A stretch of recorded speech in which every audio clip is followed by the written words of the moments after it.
بسم اللہ الرحمن الرحیم ایاک نعبد و ایاک نستعین۔ میرے پاکستانیوں، آج ہم سب کے لیے خوشی کا مقام ہے۔ میں آج اپنی ساری قوم کو مبارک دینا چاہتا ہوں۔ اور کیوں مبارک دینا چاہتا ہوں؟ پاکستان کی تاریخ کیا ہے کہ بدقسمتی سے ہمارا جو انصاف کا نظام ہے اس نے ہمیشہ بجائے کمزور کو طاقتور سے تحفظ دینے کا، طاقتور کے ساتھ ہمارا انصاف کا نظام کھڑا ہو جاتا ہے، اور وہ ایک لفظ، ایک سینٹنس استعمال کرتا ہے، نظریہ ضرورت، ڈاکٹرن آف نیسیسٹی۔ بدقسمتی سے اس ایک جملے نے پاکستان کے اندر قانون کی حکمرانی نہیں آنے دی، انصاف پاکستان میں نہیں آیا، رول آف لا نہیں آیا۔ اگر ایک چیز جس نے اس ملک کو ایک عظیم قوم بننے سے روکا وہ ہے انصاف۔ ہمارے ملک میں انصاف ہوا ہی نہیں شروع سے۔ ایک فیصلہ ہوا جسٹس منیر کا، اور اس فیصلے کی وجہ سے پاکستان کی جمہوریت کبھی بھی ادھر نہیں پہنچ سکی جدھر اس کو ہونا چاہیے تھا، کیونکہ اس فیصلے نے نظریہ ضرورت کو سامنے لا کے ایک پاکستان کا جو آئین ہے اس کی دھجیاں اڑا دی۔ تو دیکھیں، سب کے لیے میرا کام ہے کہ آپ کی تربیت کرنا۔ میری عمر یہ ہے کہ میں ساری دنیا دیکھ چکا ہوں۔ میں نے جو میرا بار بار آپ کو ایک چیز سمجھاتا ہوں کہ میرا تجزیہ کیا ہے، میری ساری زندگی کا جو تجربہ ہے اس سے میں نے کیا سیکھا ہے کہ میرے پاکستانیوں، امیر اور غریب ملکوں کے اندر فرق ہی ایک ہے۔ امیر ملکوں میں انصاف ہے، اور جتنے غریب ملک ہیں ادھر جنگل کا قانون ہے۔ جو طاقتور ہے وہ فیصلہ کرتا ہے، جس طرح جنگل کے اندر شیر فیصلہ کرتا ہے، نچلے کمزور جانوروں کا کوئی بچانے والا نہیں ہے، ان کو کوئی تحفظ نہیں ہے۔ انسانی معاشرہ ہوتا ہی انسانی معاشرہ یہ ہے جدھر انصاف ہو۔ اللہ نے جتنے بھی پیغمبر بھیجے اس دنیا میں، جتنے بھی اللہ نے پیغمبر بھیجے، سب سے زیادہ اللہ کے پیغمبر ایک ہی چیز پہ کھڑے رہے ہیں، انصاف پہ۔ سارے اللہ کے پیغمبر کمزوروں کے ساتھ کھڑے تھے، سب ظلم کے خلاف کھڑے ہوئے تھے، سب کی کوشش یہ تھی کہ انسانی معاشرے میں انصاف ہو۔ جو بہت بڑا ایک مسلمان سکالر تھا ابن خلدون، جو بہت دنیا مانتی ہے ابن خلدون کو کہ ایک ایسا ذہن تھا جس کو کہتے ہیں ماڈرن ہسٹری کا باپ کہتے ہیں، تاریخ کا باپ سمجھا جاتا ہے۔ وہ کہتا ہے جتنا بھی میرا تجزیہ ہے، قرآن پڑھ کے میرا جتنا بھی تجزیہ یہ ہے کہ اللہ کا حکم ہے کہ میری زمین پہ انصاف قائم کرو، اور اسی لیے میرے نبی صلی اللہ علیہ وسلم نے مدینہ کی ریاست میں سب سے پہلی چیز عدل اور انصاف قائم کیا۔ تو میں آج اس لیے آپ سب کو مبارک دے رہا ہوں کہ پاکستان میں ہمارا سپریم کورٹ، جس طرح کا پریشر پڑا ہے سپریم کورٹ پہ، جس طرح کے ہمارے ججز صاحبان کے اوپر انہوں نے ہر قسم کا حربہ استعمال کیا، ان کو ڈرایا، دھمکایا، بلیک میل کرنے کی کوشش کی، فیملیز کو برا بھلا کہا، صرف ایک مقصد سے کہ کسی طرح وہ بھی طاقتور کا ساتھ دے دیں، کہ کسی طرح وہ خوف زدہ ہو جائیں اور وہ جو پاکستان کا آئین ہے اس کے ساتھ نہ کھڑے ہوں۔ تو پاکستان کا آئین کیا ہے؟ پاکستان کا آئین کہتا ہے کہ جب بھی اسمبلیز ڈیزالو ہوں گی 90 دن کے بیچ میں الیکشنز ہونے ہیں، اس میں کوئی شک نہیں ہے۔ آپ کو کوئی بڑا لا پروفیسر نہیں ہونا چاہیے، کوئی آپ کو جج نہیں ہونا چاہیے، وکیل نہیں، کوئی بھی جب سرسری طور پہ بھی پاکستان کا 1973 کا آئین پڑھے گا تو اس میں واضح لکھا ہوا ہے کہ جیسے ہی اسمبلیز ڈیزالو ہوں گی 90 دن میں الیکشنز ہونے. جب ہم نے شروع میں جب ہماری گورنمنٹ گرائی گئی تو ہم نے کہا کہ الیکشنز کرواؤ، کیونکہ پاکستان جب تک سیاسی طور پہ استحکام نہیں آئے گا پاکستان معاشی طور پہ ڈوبتا جائے گا. تو ہمیں ان کے نون لیگ کے بڑے بڑے سربراہوں نے، لیڈرز نے کیا کہا؟ ان کی سوشل میڈیا پہ چلے جائیں، ان کی سٹیٹمنٹس پڑھ لیں. انہوں نے کہا جی اپنی گورنمنٹس ڈیزالو کرو، اپنی گورنمنٹس ڈیزالو کرو اگر آپ الیکشن چاہتے ہیں. ہم نے اپنی گورنمنٹس ڈیزالو کر دی.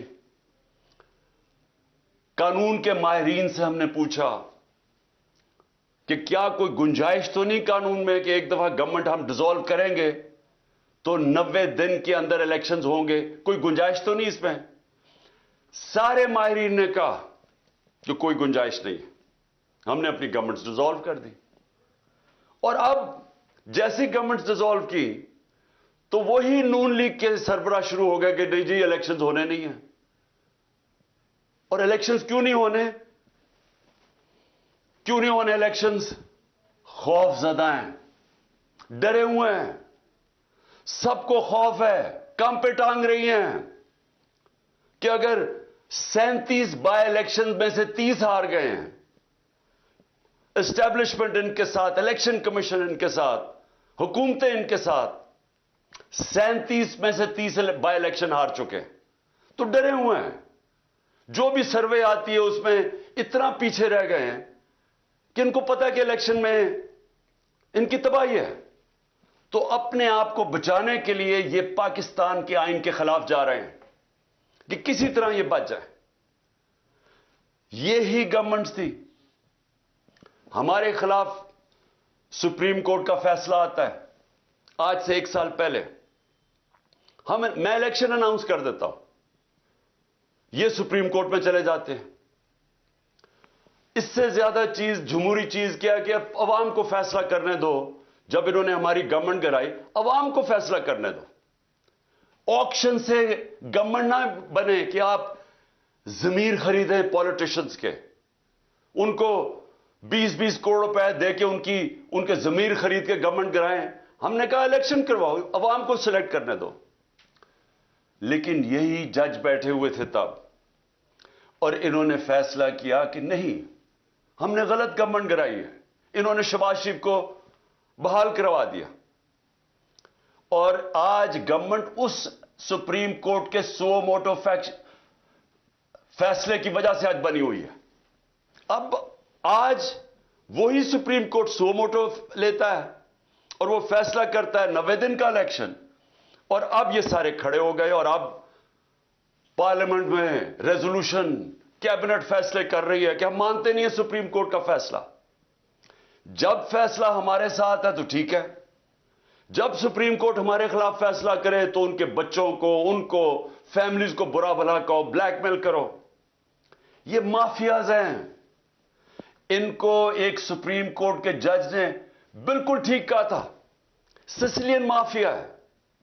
دنیا میں سب سے زیادہ جس ملک میں انصاف ہے، رول آف لا ہے، وہ ہے ڈنمارک. ڈنمارک 140 ملکوں میں نمبر 1 ہے.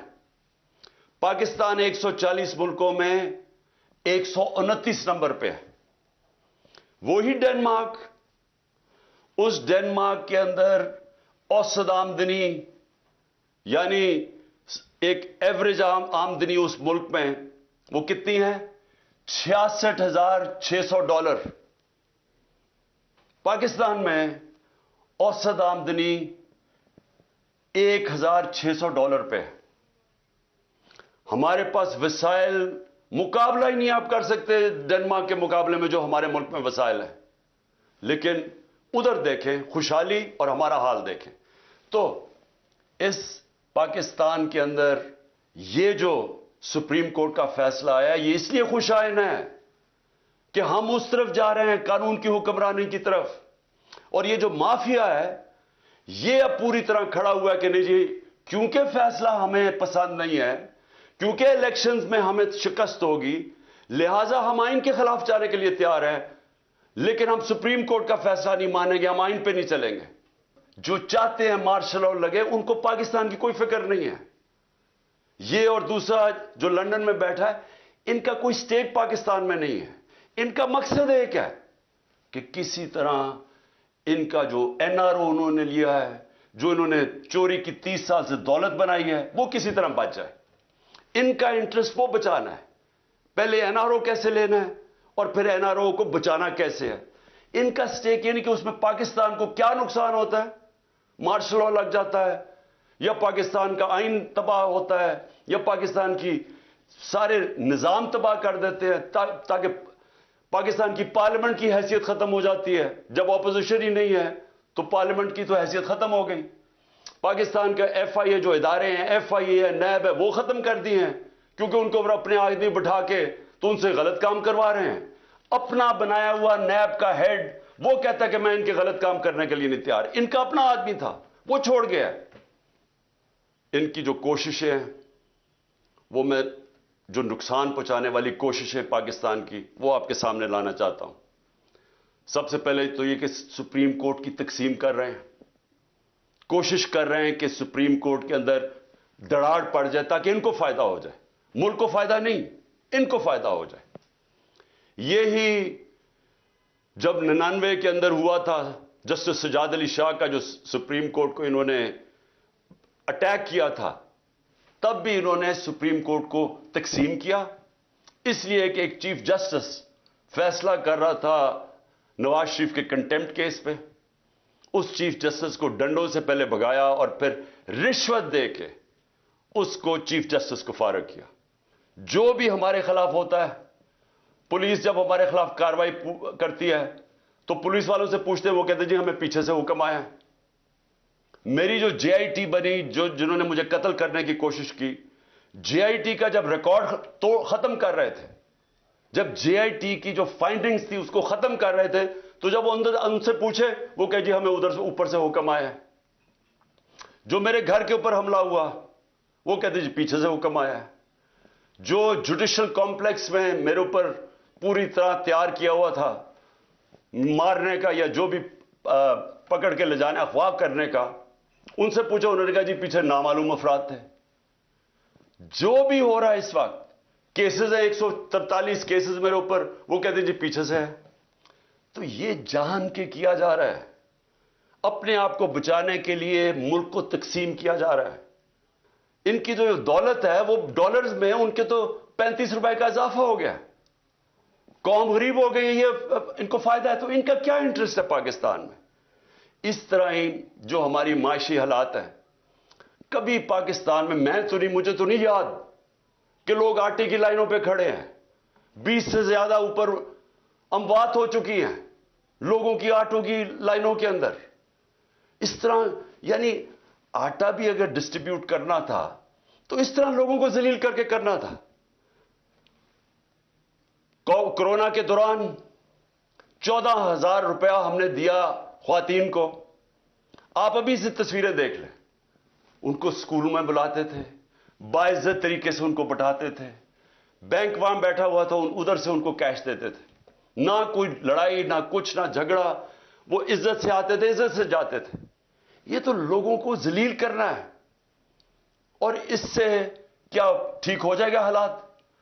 جب آٹے کی قیمت، جب آٹے 1 کلو آٹا 55 روپے کلو تھا 1 سال پہلے، وہ آج کنٹرول ریٹ 115 روپے پہ ہے، اور آج مارکیٹ کے اندر 155 روپے کلو پہ بک رہا ہے۔ تو جب یہ حالات ہوں گے تو کیا تھوڑی آٹے کی بوریوں سے لوگوں کے حالات ٹھیک ہو جائیں گے؟ کیا جو تنخواہ دار طبقہ ہے، کیا جو تنخواہ دار طبقہ ہے پاکستان کا، جن کی جو مہینے کی تنخواہ تھی، پہلے بھی مشکل حالات تھے، ہمارے دور میں بھی مشکل اس لیے تھے کہ دنیا کے اندر ایک کرائسس آیا ہوا تھا جو کرونا کی وجہ سے، لیکن اس کے باوجود پھر بھی گزارا تھا لوگوں کا۔ لیکن جو یہ اب ہمارے زمانے میں مہنگائی 12% تھی، آج 36% ہے، 3 گنا زیادہ مہنگائی ہے۔ تو جو تنخواہ دار طبقہ وہ تو تباہ ہو گیا ہے۔ اور آگے کوئی ہوپ بھی نہیں ہے. الیکشن سے جب یہ پتا چلتا ہے کہ 5 سال تک گورنمنٹ آ گئی ہے تو اس کے اوپر اعتماد آ جاتا ہے. لوگ اگر سرمایہ کاری کرنی ہے تو وہ تب کریں گے جب ان کو نظر آئے کہ 5 سال تک اب گورنمنٹ بیٹھی ہے, پالیسیز یہ رہیں گی. لیکن اگر ان کو اعتماد ہی نہیں ہے, ان کو یہ نہیں پتا کہ اگلے مہینے کیا ہونا ہے, 3 مہینے کے بعد, 6 مہینے کے بعد کیا ہونا ہے, اکتوبر کے بعد کیا ہونا ہے, تو کون پیسہ, کیا سرمایہ کاری اندر پاکستان یا باہر سے کون کرے گا؟ تو یہ تو ایک بند گلی کے اندر پاکستان کو لے کے جا رہے ہیں, اور صرف اپنے مفادات کے لیے, الیکشن سے بھاگنے کے لیے. تو میں آخر میں اپنی ساری قوم کو آج یہ پیغام دینا چاہتا ہوں. دیکھیں, اگر یہ آئین سے پیچھے ہٹے اور یہ جو ابھی ہمیں ان کے نظر آ رہی ہے ان کی نیت, الیکشنز نہ کروانے کے لیے انہوں نے کوئی بھی کوشش کی, سپریم کورٹ کے فیصلے کے خلاف گئے, آئین کے خلاف گئے, ساری قوم کو میں آج کہہ رہا ہوں کہ ہم سب نکلیں گے. ابھی سے آپ اپنی تیاری کریں, کیونکہ اب اگر ہم نہ نکلے تو اور چھوڑے, اللہ معاف نہیں کرے گا ہمیں, کیونکہ اوپر والے کا حکم ہے کہ حق اور انصاف کے لیے کھڑے ہو. اللہ کا حکم ہے کہ آپ کے ملک میں انصاف ہوگا تو آزاد ہوں گے. دیکھیں, کیوں آزادی کے لیے جب انسان جدوجہد کرتا ہے اور وہ اس کی جان چلی جاتی ہے تو اس کو شہید کہتے ہیں. پیغمبروں کے بعد سب سے بڑا رتبہ شہید کا ہے. تو کتنی بڑی اللہ نے ہمارے پہ فرض کیا ہوا ہے کہ آپ انصاف کے لیے, اپنی آزادی کے لیے جدوجہد کریں, اور ہماری بہتری کے لیے اس نے کہا ہے. ہم اگر یہ جو ناانصافی کرنے جا رہے ہیں اور یہ جو کوشش کر رہے ہیں کہ دھمکیاں دے کے کسی نہ کسی طرح سازشیں کر کے کسی نہ کسی طرح الیکشن سے نکلیں, اور اگر ہم نے ان کو کامیاب ہونے دیا تو نہ اللہ معاف کرے گا, نہ تاریخ ہمیں معاف کرے گی, نہ آپ کی آنے والی نسلیں آپ کو معاف کریں گی. کیونکہ انصاف ہے, آئین ہے تو انصاف ہے, کیونکہ آئین بتاتا ہے کون سے قانون پہ ملک چلتا ہے. قانون آپ کی بنیادی حقوق کی حفاظت کرتا ہے. قانون بتاتا ہے کہ پاکستان میں ملک نے چلنا کیسے ہے. تو جب اگر آئین ہی نہیں ہے تو پھر تو جنگل کا قانون ہے, پھر تو طاقتور فیصلہ کرے گا کہ کون سی آئین کی شک اس نے ماننی ہے اور کون سی اس نے مسترد کرنی ہے. پھر تو طاقتور کا قانون ہو گیا جو کہ جنگل کا قانون ہے. اس لیے میرے پاکستانیوں, آپ نے میری کال کی انتظار کرنی ہے. انہوں نے اگر آئین کے اوپر نہ چلے, میں آج آپ کو سب کو کہہ رہا ہوں, یہ آپ سب پہ فرض ہے. میں اپنے نوجوانوں کو کہہ رہا ہوں, میں اپنی خواتین کو کہہ رہا ہوں, میں اپنے بزرگوں کو کہہ رہا ہوں, میں اپنے بچوں کو کہہ رہا ہوں کہ جب تک آپ نے اپنے انصاف اور آزادی کے لیے جدوجہد نہ کی, ہمارے ملک کا کوئی مستقبل نہیں ہے. میں انشاءاللہ پوری آخر تک اپنے ملک کے آئین کے ساتھ کھڑا رہوں گا, کیونکہ میں پھر سے بتاؤں, میری جہاد آج سے 27 سال پہلے تھی انصاف کے لیے. اور میں آپ کو یہ بتا دوں کہ اس ملک کا صرف اب مستقبل ایک راستے پہ, صاف اور شفاف الیکشن ہو, ایک حکومت عوام کے مینڈیٹ سے آئے, عوام کے مینڈیٹ سے آ کے پھر وہ اصلاحات کرے جو ابھی تک پاکستان میں نہیں ہوئی.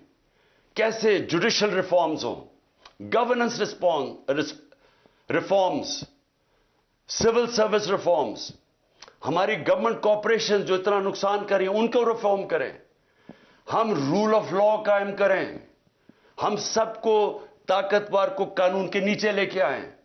یہ سب سے بڑی ریفارم ہے. ہم ہر ریفارم کریں کہ ایک ملک میں لیول پلینگ فیلڈ ہو, انصاف کے سامنے سب ایک برابر ہوں. اور میں آپ کو یقین دلاتا ہوں کہ اسی کے بعد پاکستان اٹھے گا. اور وہ اٹھے گا کیسے؟ سب سے پہلے بیرون ملک پاکستان میں سرمایہ کاری کریں گے. 1 کروڑ بیرون ملک پاکستانی ہے, جو ان کے پاس ڈالرز ہیں. سارے پاکستان میں کم ڈالرز ہیں 22-23 کروڑ لوگوں کے, جو صرف 1 کروڑ لوگوں کے پاس ڈالرز ہیں. وہ لوگ وہ جیسے پاکستان میں انویسٹمنٹ کریں گے, جس وقت وہ پاکستان میں انویسٹمنٹ شروع کریں گے, ہمارا یہ ڈالر کا مسئلہ حل ہو جائے گا. ہم جو اس وقت سارا وقت کبھی کہاں پیسے مانگتے پھر رہے ہیں، یہ مسئلہ تب حل ہوگا جب اپنا پہلے ہم ملک کا نظام ٹھیک کریں اور اس کے بعد ایک وہ ماحول بنائیں جس میں سرمایہ کاری ہو. اور وہ سرمایہ کاری کے ماحول کے اندر جو سب سے پہلے اس ملک میں سرمایہ کرے گا وہ بیرون ملک پاکستانی ہے. پھر باہر سے سرمایہ کاری ہوگی. ہندوستان اور چائنا یہ دونوں جب ان کی جب ترقی شروع ہوئی تھی تو سب سے پہلے انہوں نے ماحول بنایا تھا کہ ان کے اپنے لوگ جو باہر بیٹھے ہوئے تھے، ہندوستان سے لوگ باہر، جو چائنا سے لوگ باہر پہلے انہوں نے اپنے ملک میں سرمایہ کاری کی تھی، پھر دنیا سے سرمایہ کار آئے تھے.